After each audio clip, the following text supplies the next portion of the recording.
All right, guys, it is Thursday, October 5th, 2023. So Steve is on his way to pick up his 327 Chevy engine here.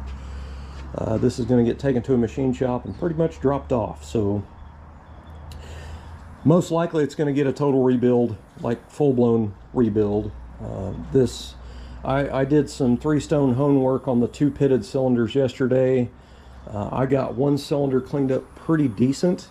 I think it's pretty good for a new set of rings to go in it, but this one had a really deep pit area right here. You can really feel how deep that is. And I 3-stone honed on this a little bit, and I don't think that's coming out. There's going to have to be a lot of meat taken out for that to come out of there. So most likely this is going to get punched out to 40 and new pistons and all that kind of stuff. So, you know, it is definitely, without a doubt, because Steve used to drive the car. It was a new engine put in the car before Steve bought it. So, you know, they restored it, or did a frame-on restoration type of deal on it before, I think, is what the deal was, a driver style. But anyway, water has been introduced into this cylinder since this engine's been out of that car. And most likely it was from being pressure washed. There is no other excuse for that, unless it rained in it. You know what I mean? So anyway, the water has pitted 2 cylinders, so it pretty much ruined the cylinder wall there. It's rust stained in all the others anyway. But also the debris, dust, dirt, blasting media, whatever the heck it is, has been introduced to the engine block in the lifter valley and all in the rocker valley with the valve covers off. So somebody done a really good number on an engine here that was a good, you know, usable engine before. So most likely it's going to be a total rebuild. So they cost him a lot of money at this point, because it's going to have board, it's going to have new pistons and all that kind of stuff. That was negligence right there, in my opinion. But anyway, I honed this cylinder out with a 3-stone hone. I took the rings off of the piston for that cylinder, and I took the number 2 oil ring, put it down in there, and then used the piston and pushed it down until the oil control rings hit. And I used a feeler gauge, and with a used ring that was off of it, I got 30 thousandths. So 25 is max on a, you know, like a cast replacement style ring. But it's a cast piston engine. But anyway, it's got 30 thousandths, max is 25. It's 18 to 25 on the second ring. But again, that is a used piston ring that I put in there. So, you know, machine shop needs to do their thing, basically, is what the deal is. But I was hopeful that we could hone this and then, you know, just put new rings in it, have the crank polished, have the block vatted and all that, and not have to buy pistons and bore it and all that. But at this point, it kind of looks like it's going to have everything. But in a way, it's kind of a blessing in disguise, in a way, because now he'll have a new engine to go along with everything else that's new. And it's not something that the engine will have to be taken out a year down the road and taken apart and then taken to a machine shop. You got to look at it as labor-wise. At this point, the engine was already on the stand, and I already had to take the oil pan, the timing cover, and the intake off of it. So otherwise, you have to take the car when it's all together running and driving, and then the engine starts messing up on you, knocking or whatever, and you got to take it out for rebuild. You got to drain all the fluids, pull the engine out, you know, separate everything. That's already done. So this is kind of, it's a bump in the road, no doubt, an expensive bump in the road, but it's just going to be a great way to go. You know what I mean? You're going to have a new engine at this deal, but I think that's a pretty good way to go, really. But we don't know how many miles is on it, you know, and you know, when you see mix match head bolts and you see they left the lower GM crank gear on it for the timing chain, and then put a new timing chain and upper gear on it, and they didn't have the same teeth mesh. You've seen that. So in a way, it needs to go to machine shop and have stuff done to it anyway. So at that point, it's out of my hands. What I'm going to get back is a new long block, and I'm pretty happy about that. So all I got to do is paint it, and install it, you know, bolt all stuff on and get it running and all that stuff. So I got that part of it handled. But anyway, it's kind of funny. He called and he goes, "What are we doing about the engine? I want to get this done." He's done. He's tired of it. He's ready to get it over with, and I don't blame him. I wanted to. I knew he'd watched the video, but I didn't want to contact him because when he first watches that video, he's going to be pretty angry of what's been done to this engine, and it's costing him money because of it. So I was just going to kind of let him, go for a day or so and let him cool off. Because sometimes when people get mad, it's like, I'm done. I'm over it. Not going to work on it no more. And then you sleep on it. You get up the next morning. You're like, "No, what? Let's get this done." So I think that's what I would have been like. So that's why I have multiple projects around here, because something goes really bad on me on one of them, I go on to another project to get it off my mind for a little bit, and then I can reset. You know what I mean? But that's the deal. It's going machine shop. I'm pretty glad about that. Now, something that some of you need to understand is this is a 327. He does not want a 350. He does not want any engine in this car except a 327. Steve and I grew up with our pretty large family. We're cousins, first cousins, and Tri-5 Chevys, when we went to Grandma's house on the weekend, it was a Tri-5 car show, basically, at Grandma's house. That's why everybody drove. That's what everybody worked on.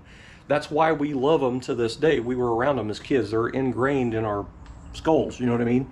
So his dad used to rebuild engines and stuff, overhaul them and that type of stuff. So a 327 is important to Steve, and that's why he chose that. You know what I mean? That's what he wants to keep in it.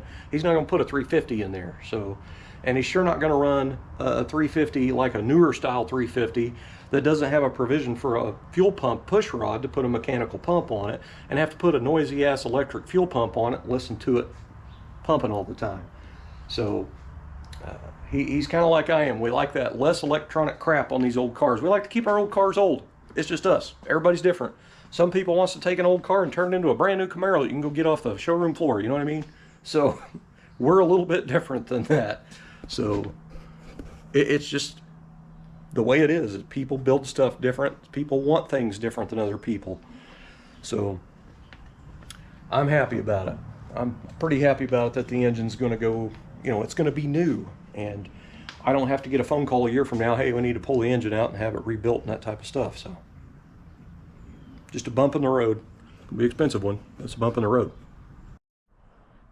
All right, guys, it is Monday, October 9th, 2023. So today's project is to get started on sanding on Steve's chassis here. So I've got out here and sanded on it a little bit. This is 220 grit paper, and I'm doing it dry, and this is really cheap, crappy paper, so it really doesn't last very long. I'm just trying to smooth it out a little bit because this thing was so pitted. This side was worse than this side on the pitting, but anyway, hopefully it blocks out pretty nice. Really only going to care about probably from the second body mount location right here forward on making that look pretty good. It's not going to be perfection, it's just going to be slick. These frames are pretty rough with welding slag, and they usually have dents and that type of stuff in them. So I did work on some of the dents, the big stuff, and ground off some of the welding slag, but that is the plan. Now I'm obviously not going to be able to paint this today because it's probably going to take all day to get it sanded, and then I still have to go in and I have to Scotch-Brite all of that by hand, all the rest of the chassis. We're not making a show frame out of it. He's not putting mirrors under it or anything, so just need to make sure this is, sanded for adhesion enough to, for the paint to stick.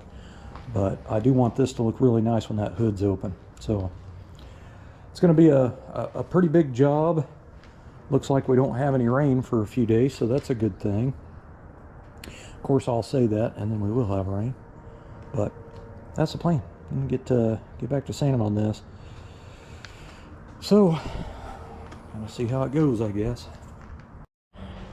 All right, so the progress is very, very slow, but I'm pretty happy with it. It's not going to be perfection by any means, but it is going to be pretty slick. So, I think I stated it earlier. The frame it's really pitted. It is really, really bad pitted. The only part that I want to worry about is this front stub up here when the hood's open. We're not worrying about what the bottom of it looks like or any of that, just the top up here. This is really important to slick up.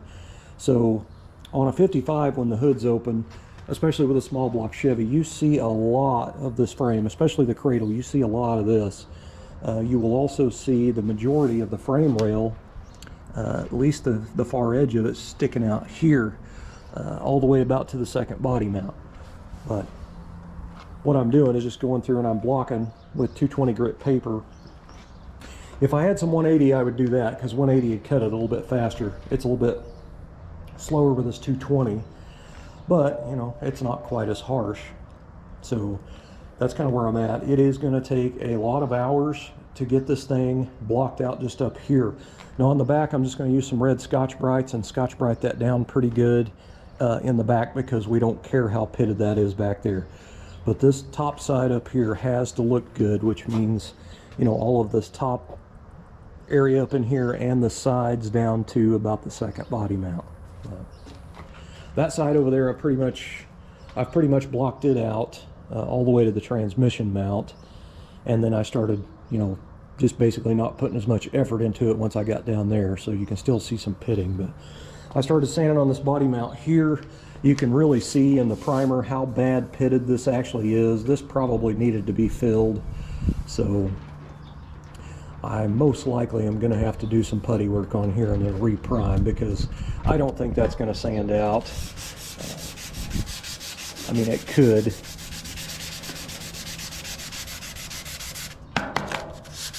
Try to do this one-handed with the GoPro here.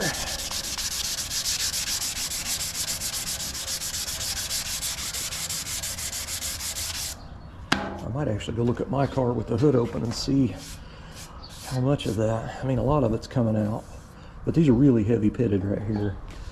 Now up here on the frame, you can see the wrinkles in it. You can see little stretch lines and wrinkles, and that's from where it was made. I'm not going to go in there, you know, and try to make this all slick, smooth, perfect up through here. I'm going to leave these stretch lines in it so it looks factory. But, you know, I want this up here to look really, really nice. This is the most important part to me, is making this look good. So the frame will be low gloss black. The A-arms will be high gloss black, single stage urethane shot out of the spray gun. And some of the steering linkage and some of that stuff will be gloss black. So it will really, really pop.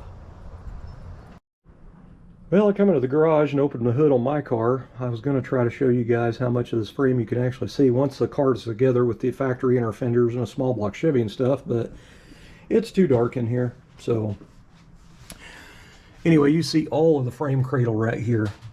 And of course the steering box sits on top of the frame right there, but you can see a lot of the frame rail down there. Now you see a lot of the frame rail down through there, but it kind of looks like you don't see that kick out body mount, so I may not putty it after all, because it's not necessary. But it's a lot of work, man. It's a lot of work, but the thing about it is, when I'm done with that and it's painted, it will look fantastic. It'll just, especially getting to repaint the engine and everything, it'll all be fresh, clean, and crisp.